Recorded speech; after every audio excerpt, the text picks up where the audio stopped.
ধরেই আগে টুনটুনিটাকে কাটতে হবে। 10-11 বছরের বাচ্চাদের সাথে যারা নাকি ওই অমানবিক। নিন, আবার একটা খুব সুন্দর ঘটনা ঘটলো বারুইপুরে। এত সুন্দর একটা কেস, মানে আপনারা মানে কি বলবো, কম্পিটিশনে নেমেছেন। দেশ শুধু কম্পিটিশনে নেমেছে, একের পর এক কেস। আজকে 12 বছরের মেয়েটার মধ্যে কি দেখেছেন বলুন তো? মানে যারা এই কেসটা করেছে তারা কি দেখেছেন? মানে আপনারা, আমি ছেলেদেরকে জিজ্ঞেস করছি, আপনারা কি দেখে আপনাদের এত সেক্স জেগে যাচ্ছে? আমি তো কিছুই বুঝতে পারছি না ব্যাপারটা।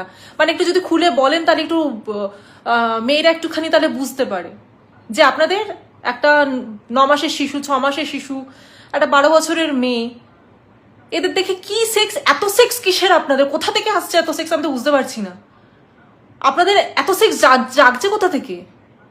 যে 12 বছরের একটা মেয়েকে কি দেখে আপনারা, মানে কি দেখে সেই লোকগুলো রেপ করে তাকে পিষে মেরে ফেললো, তার বডিটা, মানে কি এগুলো? মেয়েদেরকে কি হাতের মোয়া পেয়েছেন? ছেলে খেলা হচ্ছে নাকি? তো পরিষ্কার খুলে বলুন যে কি দেখে আপনারা ওই 12 বছরের মেয়েটার মধ্যে, মানে আপনারা কন্ট্রোল করতে পারছেন না। আর এটা আজকে ঘটেছে, কালকে আবার আরেকটা ঘটনা ঘটবে। তাই আপনাদেরকে বলছি,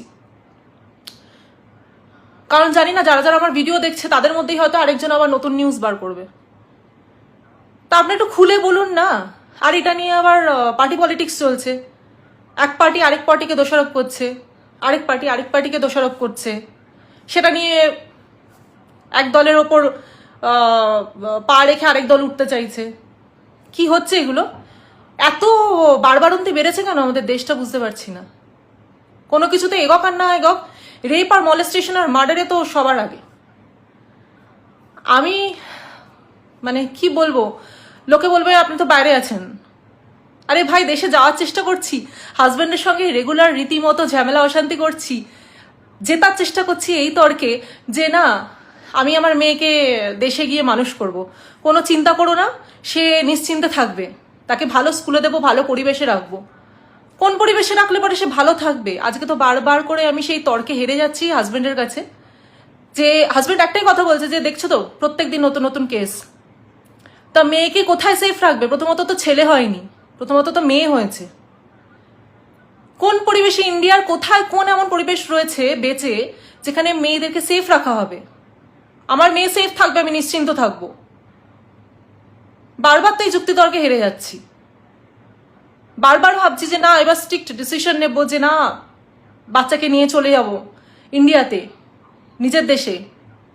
বারবারই হেরে যাচ্ছি, বারবারই নিজেকেও বুঝে উঠতে পারছি না যে আমার মেয়ে ওখানে সেফ থাকবে না, আমার মেয়ে ওখানে সেফ কিছুতেই থাকবে না। আমার যতই কষ্ট হোক না কেন, আমার যতটাই পরিশ্রম হোক না কেন, একা যতটাই খাটনি হোক না কেন, আমাকে মেয়েকে সেফ রাখার জন্য বিদেশেই থাকতে হবে। কেন নিজের দেশ সেফ নয়? কেন বারবার আমি বিদেশে সেফ ফিল করছি? আপনারাই বলুন তো।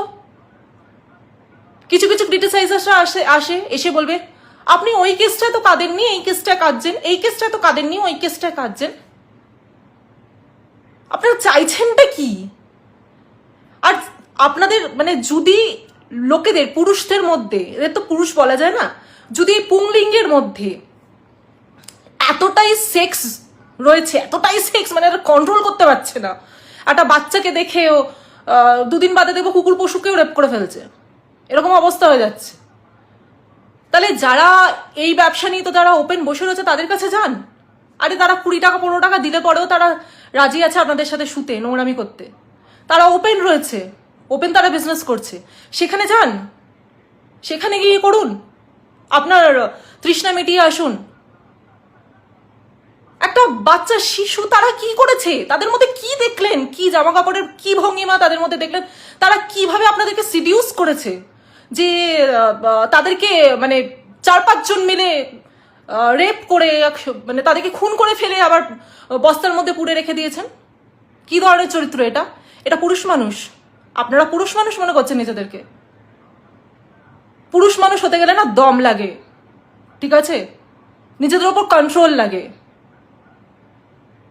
দেশে আর কিচ্ছু নেই, কিচ্ছু নেই, সব শেষ হয়ে যাচ্ছে, চোখের সামনে দেখতে পাচ্ছি।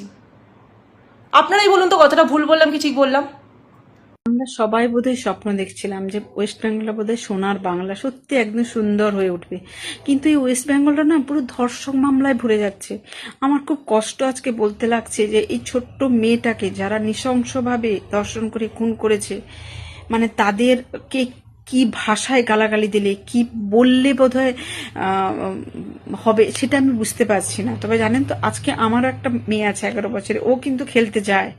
ও যখন 6টা হয়ে যায় না, আমিও চিন্তা করি, আজকে তো সেটাও ভাবছি যে না, আমি আর খেলতে পাঠাবো না ওকে।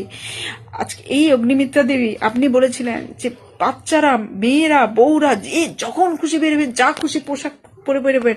পোশাক পরতে হয় না, যারা ধর্ষক করে না তারা পোশাক না দেখেও ধর্ষণ করে। আপনারা কি করে রুখলেন আপনি বলুন? আপনাদের কে একজন বলেছিলেন না যে অনেকে সনাতনী ধর্ম নিয়ে আপনারা গর্ব করেন, ও মুসলিমরা না সব ধর্ষণ করে, মুসলিমরা না খুব খারাপ, মুসলিমদের মানসিকতা খারাপ খারাপ। আজকে কি হলো? আজকে সনাতনী, আজকের হিন্দুরা মুসলিম মেয়েকে রেপ করলো না, এগুলো নিয়ে প্রতিবাদ করুন। অন্ধের মতো যদি চোখ বন্ধ করে থাকেন, সবগুলো সোনা চকচক চকচক হয়ে যাবে, কিছু আর কালো দেখতে পাবে না। কিন্তু এই কালো রাতটা কিন্তু ওই মেয়েটাকে ছিনিয়ে নিল। আপনি দিলীপ বাবু, আপনি বলেছেন কি যে আপনি মমতা ব্যানার্জিকে সেফটি দিচ্ছেন যদি ডিম থেরাপির ভয়ে, আর অগ্নিমিত্রা দেবী আপনি কি বলছেন? ও 15 বছর তো মমতা ব্যানার্জি কিচ্ছু করেনি, কোথাও যায়নি, 15 বছর শুধু ধর্ষণ ধর্ষণ, কোনো বিচার হয়নি, মমতা ব্যানার্জি কোথাও প্রেসিডেন্ট, আজকেও যেতে দেবো না। আপনি এদিকে বলছেন না আমরা নিরাপত্তার জন্য ওর বাড়িতে রেখেছি, নিরাপত্তা দেওয়ার জন্য এত পুলিশ রাজপথ বানিয়ে দিয়েছেন। বাবা বাবা বাবা, শুধু ওকে নিরাপত্তা দিলে হবে? আমাদের সবাইকে নিরাপত্তা দিন একটু, যাতে সবাই আমরা সেফলি বেরোতে পারি। আপনি হয়তো বলবেন যে না, আপনার বাড়িতে আমার পুলিশ আসবে। আজকে না সব মাদের গর্জে ওঠার দিন, মা না, প্রত্যেকটা মানুষ গর্জে ওঠার দিন। আজকে 2 মাসে আপনি দেখুন 2 মাসে কি সোনার বাংলায় কি হবে জানি না। 5টা ধর্ষণ, 5 একটা বিচার দিয়েছেন, একটা কোনো বিচার পেয়েছেন? আরজি করে আপনারা 2 মাস এসে গেছেন, কোনো তার মাটাও একই দিন কাঁদছে। তার মাকে নিয়ে আজকে সোশ্যাল মিডিয়ায় অনেকে অনেক কিছু কথা বলে, কিন্তু তার মায়ের ভেতরে যে কি হচ্ছে সে উনিই একমাত্র জানেন। যা কিছু বলুক, যা কিছু করুন, ওর মায়ের কোলে ফিরে আসবে না। আর রত্না দেবী, আপনাকেও বলুন, আপনি এই 3 ঘন্টা একবার বারুইপুরে পৌঁছতে পারলেন না? আপনাকে হয়তো অনেকে অনেক কিছু বলছে, কিন্তু আপনি তো মা আপনার কোল থেকে চলে গেছে। তো আপনার মনে হয় না আর একটা মার পাশে গিয়ে একটু দাঁড়াই, একটু সান্ত্বনা দিই? এগুলো দেখতে ভালো লাগছে না। আর কি বল, একজন আপনাদের কে আছে জানেন তো, ওই যে একজন মেয়ে, সে সাংবাদিকতা করে, সে আজকে এসে বলছে মমতা ব্যানার্জি তো প্রতিবাদ করতে পারতো, একটা কোনো পর্যন্ত কোনো পোস্ট দেয়নি। আচ্ছা, কোনো মানুষ পোস্ট দিলে কি তার প্রতিবাদ হয়? এটা কি প্রতিবাদের ভাষা? সায়নী ঘোষ, আপনি মমতা ব্যানার্জিকে লুকিয়ে লুকিয়ে দেখছেন, আপনি মুখ্যমন্ত্রীকে বলেছেন যে হ্যাঁ বিচার চাই, খুব ভালো হচ্ছে, আপনাদের ফোনে ফোনে আলাপ খুব ভালো। আপনি যান একটু, আপনি তো সংসদ ছিলেন, আপনি একটু যান। আপনার তো মমতা ব্যানার্জির কপি করার মাস্টার, আপনি মাস্টার পিস, তো সেই মাস্টার পিসটা একটু গিয়ে পাশে দাঁড়ান। ছি, এরকম পোস্ট করলে প্রতিবাদী হয় না। আজকে মমতা ব্যানার্জি যেত, কি হয়ে যেত? যে কোনো মানুষ যেতে পারে, আজকে সিপিএম তৃণমূল সবাই যেতে পারে। এত ভয়, মানে মমতা ব্যানার্জি কি বাঘ না ভালুক না জানোয়ার, সবাইকে খেয়ে ফেলবে? কিচ্ছু না। অ্যাকচুয়ালি আপনারা প্রতিবাদ করতে দেবেন না। আসলে ভয় না, যখন শাসক চেয়ারে বসে যায় সেই শাসকই কিন্তু আইনটা শুরু করে। মানে এটা আমার সরি, যদি মাফ করে নেবেন যদি ভুল হয়ে গেল, তো এটাই আর কি। আর একজন আপনাদের মন্ত্রী বলেছেন ও